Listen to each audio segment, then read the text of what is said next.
21শে জুলাই মুখ্যমন্ত্রীর সভার পর একটি বাসের ভিতরে টাকা বিলির ভিডিওকে কেন্দ্র করে রীতিমতো তোলপাড় কাণ্ড, যেখানে প্রকাশ্যে দেখা যাচ্ছে যে এক ব্যক্তি বাস কন্ডাক্টরের মতো বাসে বসে থাকা মানুষদের টাকা বিলি করছে। আর এই ভিডিও সামনে আসতেই তা ভাইরাল হয়ে গিয়েছে।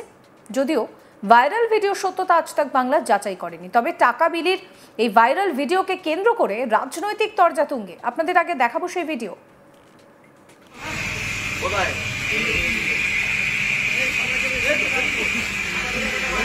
কোথায় করে দিবে? আমি তো ওই পুরোনো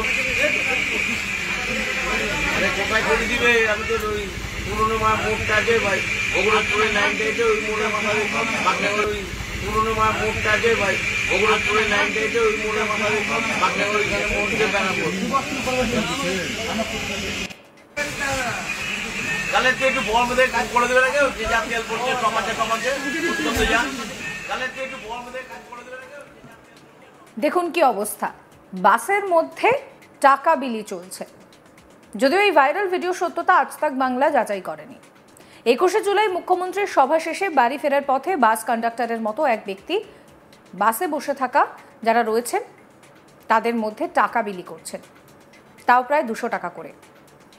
এই ভিডিও বর্তমানে সোশ্যাল মিডিয়ায় ভাইরাল। আর এই ভিডিও প্রকাশ্যে আসতেই দত্তপুকুর কাশিমপুর গ্রাম পঞ্চায়েত এলাকায় জোর শোরগোল পড়ে যায়। স্থানীয় বিরোধী দলগুলির একাংশের দাবি ভিডিওতে যাকে দেখা যাচ্ছে যিনি টাকা বিলি করছেন তিনি স্থানীয় প্রভাবশালী তৃণমূল নেতৃত্বের অনুগামী। অভিযোগ করা হচ্ছে যে পয়সার বিনিময়ে ধর্মতলায় শহীদ সভায় মানুষদের আনা হয়েছিল। এলাকার স্থানীয় বিজেপি নেতা সমরজিৎ ঘোষ বলছেন যে তৃণমূলের পায়ের তলার মাটিটা সরে গিয়েছে, নিচুতলার কর্মী সমর্থকদের এইভাবে দাম দিচ্ছে তৃণমূল। যদি তারা যেতে অস্বীকার করত তাহলে হয়তো তাদের কাজটাই চলে যেত। ভীত সাধারণ মানুষ তারা একান্তই পেটের দায় এবং রাজনৈতিক চাপে যেতে বাধ্য হচ্ছে। কি বলছেন বিজেপির পঞ্চায়েত সদস্য সমরজিৎ ঘোষ, শোনাবো। দেখুন, এটা তো তৃণমূলের কালচারই আমরা দেখেছি। আমি নিজে একজন পঞ্চায়েতের মেম্বার, আমি একজন জনপ্রতিনিধি। আমি নিজে যেটা দেখেছি যে পঞ্চায়েতের ভিসিডি ও ভিআরপি টিম তারা সরকারি কর্মরত, তাদেরকে হুমকি দেওয়া হচ্ছে যে আপনারা যদি 21শে জুলাই না যান আপনাদের কাজটা খেয়ে নেওয়া হবে। তো তারা ভয়ভীত হয়ে স্বাভাবিকভাবে যেতে হচ্ছে। তেমনি যারা টাকা বিলি করছে তারা তৃণমূলের ওই প্রোগ্রামে যদি না যায়, হয়তো কেউ টোটো চালায়, কেউ অটো চালায়, বা কেউ কোনো রকম সংগঠনের সাথে যুক্ত, তাদেরকে টাকা দিয়ে নিয়ে যাওয়া হচ্ছে যে আপনার যে রোজ আজকে বাতিল হচ্ছে সেই রোজের জন্য আমরা টাকাটা দিচ্ছি, আপনারা চলেন। এবার যদি সে টাকা দিয়েও না যায় তাহলে হয়তো তাদের কাজ বন্ধ করে দেবে, অটো চালাতে দেবে না, টোটো চালাতে দেবে না, তাই বাধ্য হয়ে যাচ্ছে। তবে দেখুন, এটুকু আমার মনে হয় আর ইলেকশনের 9 মাস সময় আছে। তৃণমূল তার পায়ের তলা থেকে মাটি সরে গেছে, যার জন্য ওরা এইগুলো করছে। আগামী দিনে বিজেপির সরকার আসবে, তো এগুলো সব তখন দেখবেন সব কিছু সমাধান হয়ে গেছে। ভিডিওতে দেখা যাচ্ছে টাকা দিচ্ছে, এইগুলো দেখুন, এগুলো আমরা আমাদের যেসব সোশ্যাল মিডিয়া টিম তাতে করে প্রসেসিং চলছে, দেখভাল চলছে কারা কোথা থেকে এগুলো করেছে।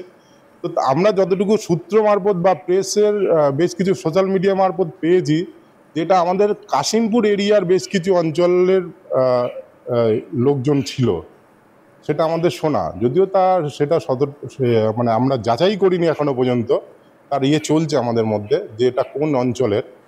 তো আমরা যতটুকু আওয়াজ পাচ্ছি যেটা কাশিমপুর অঞ্চল, যেটা আর কি মানুষ আমাদেরকে বলছে, যেটা কাশিমপুর অঞ্চলের।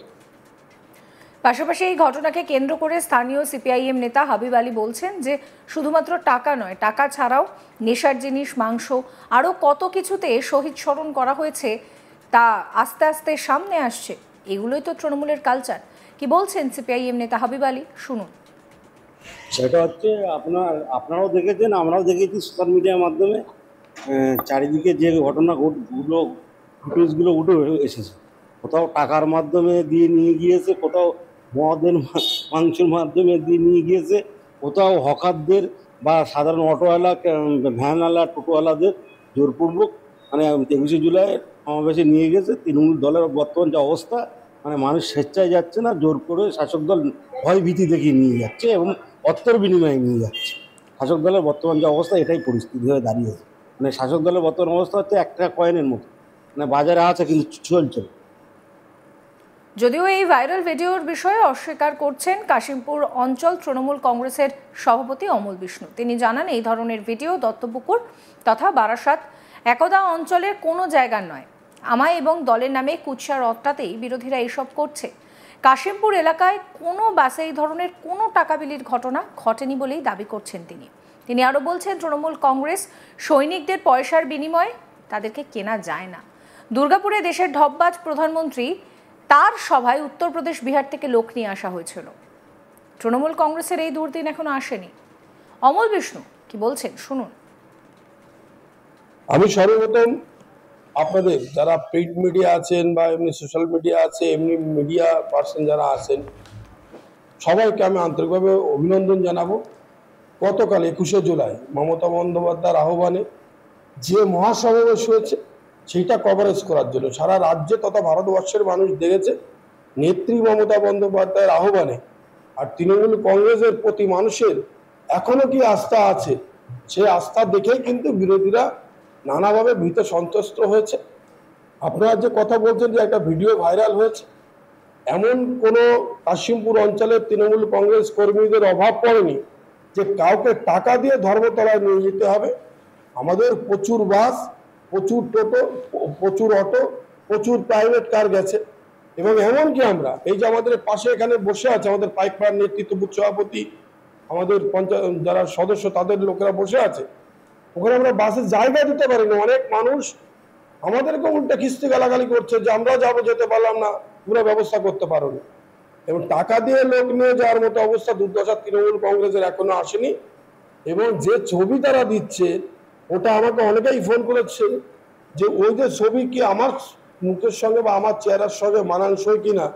আমি তো যারা অভিযোগ করছে তারা এখন বিজেপির লোক, তো ওদের চোখে ছানি পড়েছে। বিজেপি মানেই ছানি পড়া দল, যারা স্বচ্ছতা দেখতে পারে না, যারা সত্যতা বলতে পারে না, সত্য কথা বলতে পারে না, সত্য দেখাতে পারে না।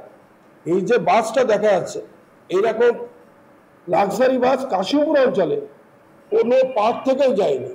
আমাদের যা গেছে সমস্ত রুটের বাস গেছে, সাঁতরাগাছি থেকে শুরু করে আমাদের বারুইপুর থেকে শুরু করে 87 থেকে শুরু করে DN8 থেকে শুরু করে 47 থেকে শুরু করে এই সমস্ত গেছে এবং বিভিন্ন রুটের অটো গেছে।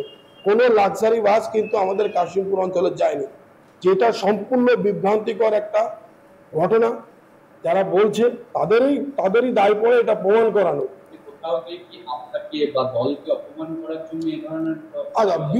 যাদের বিরোধী যারা নাম বিরোধীর কাজ বিরোধিতা করা, আর যেখানে বিরোধী বিজেপি যারা কখনো সত্য কথা বলে না, যাদের বাবা নরেন্দ্র মোদী ঢপবাজের প্রতিযোগিতায় বিশ্বে 1 নম্বর মেডেল পাবে, তারা হচ্ছে সেই দলের কর্মী। তারা সত্যি কথার বাড়ি ধরতে যাবে?